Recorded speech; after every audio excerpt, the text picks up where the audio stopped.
Realme 12 plus মোবাইলটা বাজারে launch করে গেছে এবং এই ফোনে আমরা বেশ ভালো কোয়ালিটির ডিসপ্লে পাচ্ছি, ভালো ক্যামেরা থাকছে এই মোবাইলে।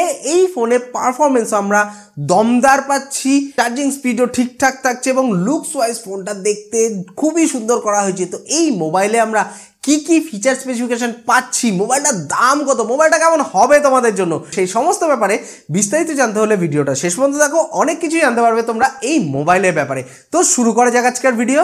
হ্যালো ফ্রেন্ডস, আমি আনন্দ আর তোমরা দেখছো লিমিটলেস আনন্দ চ্যানেল। যারা এখনো পর্যন্ত চ্যানেলটাকে সাবস্ক্রাইব করোনি, কি করছো ভাই, ঝটপট সাবস্ক্রাইব করে দাও। তো আমরা সোজা চলে আসি এই ফোনের ডিসপ্লের দিকে, জেনে নিই এই মোবাইলে আমরা ডিসপ্লে কেমন পাচ্ছি। তো এই মোবাইলে আমরা পেয়ে যাচ্ছি 6.67 inch full HD plus OLED punch hole display. মোবাইলে আমরা যে ডিসপ্লে পাচ্ছি তো স্ক্রিন রিফ্রেশ রেট থাকছে 120 হার্জ এবং এতে আমরা 240 হার্জ টাচ স্যাম্পলিং রেট পেয়ে যাচ্ছি এবং এই ডিসপ্লের পিক ব্রাইটনেস আমরা পাচ্ছি 2000 নিটস এবং এই ডিসপ্লেতে আমরা HDR10+ সাপোর্টও পেয়ে যাচ্ছি। তো এক কথায় বলতে গেলে এই মোবাইলে আমরা যে ডিসপ্লেটা পাচ্ছি বেশ ভালো কোয়ালিটির ডিসপ্লে থাকছে।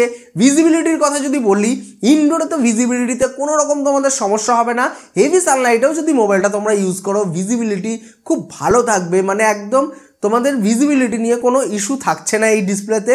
এবং ভিডিও ভিউইং এক্সপিরিয়েন্সও কিন্তু বেশ ভালো হবে এই ডিসপ্লের এবং স্ক্রিন রিফ্রেশ রেট বেশি থাকার জন্য যখন তোমরা মোবাইলটা ব্যবহার করবে বা মোবাইলের মাধ্যমে কোনো গেম খেলবে বা মোবাইলটাকে যেভাবে ইচ্ছে ইউজ করবে, স্ক্রিনটা কিন্তু যথেষ্টই স্মুথ কাজ করবে। সেই কারণে তোমাদের ইউজার এক্সপিরিয়েন্সও কিন্তু বেশ ভালো হবে এই মোবাইলে। এবার সোজা চলে আসি ফোনের লুকসের দিকে। লুকস ওয়াইজ ফোনটা কিন্তু দেখতে বেশ সুন্দর করা হয়েছে, বেশ প্রিমিয়াম লাগছে মোবাইলটা এবং এই ফোনে আমরা IP54 স্প্ল্যাশ প্রুফ ডিজাইন পেয়ে যাচ্ছি। মোবাইলটার ওজন হচ্ছে 190 গ্রাম এবং এর থিকনেস হচ্ছে 7.87 মিলিমিটার। এই ফোনে আমরা একদম লেটেস্ট অ্যান্ড্রয়েড ভার্সন অ্যান্ড্রয়েড 14 পাচ্ছি রিয়েলমি UI 5 ইউজার ইন্টারফেসের সাথে। এবার আমরা জেনে নিই এই মোবাইলে আমরা ব্যাটারি কি পাচ্ছি। তো এই মোবাইলে আমরা পেয়ে যাচ্ছি 5000 mAh jumbo battery, 67 watt fast charging সাপোর্টের সাথে। মোবাইলে আমরা যে চার্জিং কানেক্টর পাচ্ছি সেটা USB Type-C। তার পাশাপাশি আমরা এই ফোনে 3.5mm হেডফোন পোর্ট পেয়ে যাচ্ছি এবং এই মোবাইলের বক্সেও আমরা 67 ওয়াট চার্জার ফ্রি পাচ্ছি। তো এক কথায় বলতে গেলে বাজেট বিবেচনায় এই ফোনে আমরা চার্জিং স্পিডটা কিন্তু ঠিকঠাকই পাচ্ছি এবং ব্যাটারি ব্যাকআপটাও মোটামুটি আমরা ঠিকঠাকই পাবো। মোবাইলটা চার্জ করতে কিন্তু তোমাদের বেশি সময় লাগবে না এবং সবথেকে বড় কথা আমার প্রিয় 3.5mm হেডফোন পোর্টটাও এতে আমরা পেয়ে যাচ্ছি। এবং সাউন্ড কোয়ালিটির দিকে যদি আসি, ফোনের সাউন্ডটাও কিন্তু মোটামুটি আমরা বেশ ভালো কোয়ালিটিরই পাচ্ছি। এই মোবাইলে আমরা ডুয়াল স্পিকারের সাপোর্ট পাচ্ছি। এবার সোজা চলে আসি এই ফোনের সিকিউরিটির দিকে। সিকিউরিটির দিক থেকে দেখতে গেলে এই মোবাইলে আমরা পেয়ে যাচ্ছি ইন ডিসপ্লে ফিঙ্গারপ্রিন্ট সেন্সার এবং ফেস আনলকের ফেসিলিটি। মোবাইলটা আপাতত দুটো কালার ভেরিয়েশনে লঞ্চ করেছে, পায়োনিয়ার গ্রিন এবং নেভিগেটর বিজ। কোন কালার ভেরিয়েশনটা তোমাদের সব থেকে বেশি ভালো লাগছে অতি অবশ্যই আমাকে কমেন্ট করে জানাতে ভুলো না। এবার আমরা জেনে নিই এই মোবাইলে আমরা ক্যামেরা কি পাচ্ছি। তো এই ফোনের রেয়ার সাইডে আমরা পেয়ে যাচ্ছি 50 মেগাপিক্সেলের ট্রিপল ক্যামেরা। প্রাইমারি যে লেন্সটা থাকছে সেটা 50 মেগাপিক্সেলের, যার অ্যাপারচার হচ্ছে f1.88 এবং এতে আমরা সোনি LYT600 সেন্সার পাচ্ছি। এটা একটা ফ্ল্যাগশিপ লেভেলের সেন্সার, বেশ ভালো কোয়ালিটির সেন্সার। তার জন্য তোমরা প্রাইমারি ক্যামেরার মাধ্যমে কোনো ছবি বা ভিডিও যখন তুলবে কোয়ালিটি কিন্তু যথেষ্টই ভালো থাকবে, বেশ ভালো আউটপুট পাবে। এছাড়াও এই লেন্সটা যেহেতু OIS লেন্স মানে অপটিক্যাল ইমেজ স্টেবিলাইজেশন লেন্স, তার জন্য তোমরা কোনো ছবি বা ভিডিও তোলার সময় শেক হওয়ার প্রবণতাও অনেকটাই কম থাকবে, যথেষ্টই স্টেবিলাইজ ফুটেজ তুলতে পারবে তোমরা এই মোবাইলের মাধ্যমে। এবং এরপরে আমরা পেয়ে যাচ্ছি একটা 8 মেগাপিক্সেলের আল্ট্রা ওয়াইড অ্যাঙ্গেল লেন্স, যার ম্যাক্সিমাম ভিউইং অ্যাঙ্গেল হচ্ছে 112 ডিগ্রি। তারপরে থাকছে একটা 2 মেগাপিক্সেলের ম্যাক্রো লেন্স এবং এই ফোনের ফ্রন্টে আমরা পেয়ে যাচ্ছি 16 মেগাপিক্সেলের সেলফি ক্যামেরা, যার অ্যাপারচার হচ্ছে f2.45। এই ফোনের রেয়ার ক্যামেরার মাধ্যমে আমরা 4K-তে ভিডিও শ্যুট করতে পারবো 30 ফ্রেম পার সেকেন্ডে এবং এই ফোনের ফ্রন্ট ক্যামেরার মাধ্যমে ফুল এইচডিতে ভিডিও শ্যুট করা যাবে 30 ফ্রেম পার সেকেন্ডে। তো এক কথায় বলতে গেলে এই মোবাইলে আমরা ক্যামেরা সেকশনটা কিন্তু বেশ ভালো পাচ্ছি, এটাই বলা যেতে পারে। এবার সোজা চলে আসি এই ফোনের কানেক্টিভিটির দিকে। কানেক্টিভিটির দিক থেকে দেখতে গেলে এই মোবাইলে আমরা পেয়ে যাচ্ছি 5G Wi-Fi 6E dual band, Bluetooth 5.2 এবং ডুয়েল 4G ভোল্টি।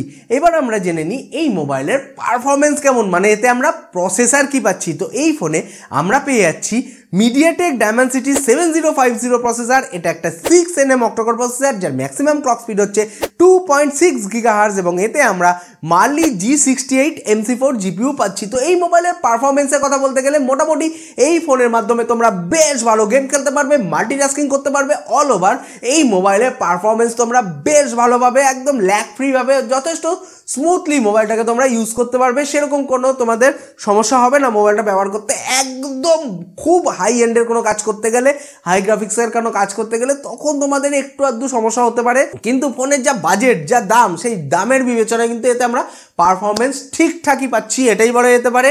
এবং বেশিক্ষণ মোবাইলটার মাধ্যমে তোমরা যখন কোনো গেম খেলবে, তার ফলে যদি মোবাইলটা বেশি হিট হয়ে যায়, তো সেটাকে ঠান্ডা করার জন্য এই ফোনে আমরা stainless steel vapour cooling system পেয়ে যাচ্ছি। এটা একটা 7 লেয়ার কুলিং স্ট্রাকচার, যার ফলে মোবাইলের টেম্পারেচারটাও কিন্তু যথেষ্টই কন্ট্রোলে থাকবে। এই ফোনটা আপাতত দুটো স্টোরেজ এবং র্যামের ভেরিয়েন্টের সাথে লঞ্চ করেছে। এতে আমরা পাচ্ছি 8GB RAM 128GB internal storage এবং 8GB RAM 256GB internal storage. এই মোবাইলে যে র্যামের টেকনোলজিটা ইউজ করা হয়েছে সেটা LPDDR4X এবং এতে আমরা UFS 3.1 স্টোরেজ টাইপ পেয়ে যাচ্ছি। এছাড়া এই মোবাইলে আমরা হাইব্রিড সিম কার্ড স্লট পাচ্ছি, মানে একসঙ্গে দুটো সিম বা একটা সিম আর একটা মেমোরি কার্ড ইজিলি সেট করা যাবে এই ফোনে। আমরা তো সব কিছু এলাম এই মোবাইলটার ব্যাপারে, এবার জেনে নিই ফোনটার দাম কত। তো এই ফোনের 8GB RAM 128GB internal storage ভেরিয়েন্টের ভারতের বাজারে অফিসিয়াল বাজার মূল্য হচ্ছে মাত্র 18,999 ভারতীয় টাকার মতো, যেটা বাংলাদেশি টাকায় কনভার্ট করলে মোটামুটি মোবাইলটার দাম এসে দাঁড়াচ্ছে ওই 22 থেকে 22,500 বাংলাদেশি টাকার কাছাকাছি। এবং এই ফোনের 8GB RAM 256GB internal storage ভেরিয়েন্টের ভারতের বাজারে অফিসিয়াল বাজার মূল্য হচ্ছে 21,999 ভারতীয় টাকার মতো, যেটা বাংলাদেশি টাকায় কনভার্ট করলে মোটামুটি মোবাইলটার দাম এসে দাঁড়াচ্ছে ওই 24 থেকে 25,000 বাংলাদেশি টাকার কাছাকাছি। তো ফোনটার ব্যাপারে তোমাদের কি ধারণা, তোমাদের কি মতামত, অতি অবশ্যই আমাকে কমেন্ট করে জানাতে ভুলো না। ভিডিওটা ভালো লেগে থাকলে ভিডিওটাকে লাইক করো, নিজের বন্ধুদের সঙ্গে শেয়ার করো। আর Realme 12 5G মোবাইলটা কিন্তু বেশ কম বাজেটেই বাজারে লঞ্চ করেছে। তো ওই মোবাইলের ব্যাপারেও যদি তোমরা বিস্তারিত জানতে চাও তাহলে চ্যানেলে ভিজিট করতে পারো, বা এন্ড স্ক্রিনেও ভিডিওটা পেতে পারো, বা এই ভিডিও ডেসক্রিপশনেও ভিডিওটা থাকতে পারে, যে কোনো এক জায়গা থেকে দেখে নিও। আজকের ভিডিও এই পর্যন্তই, পরবর্তী ভিডিওতে আবার দেখা হবে। বাই, সবাই ভালো থাকবে, সুস্থ থাকবে।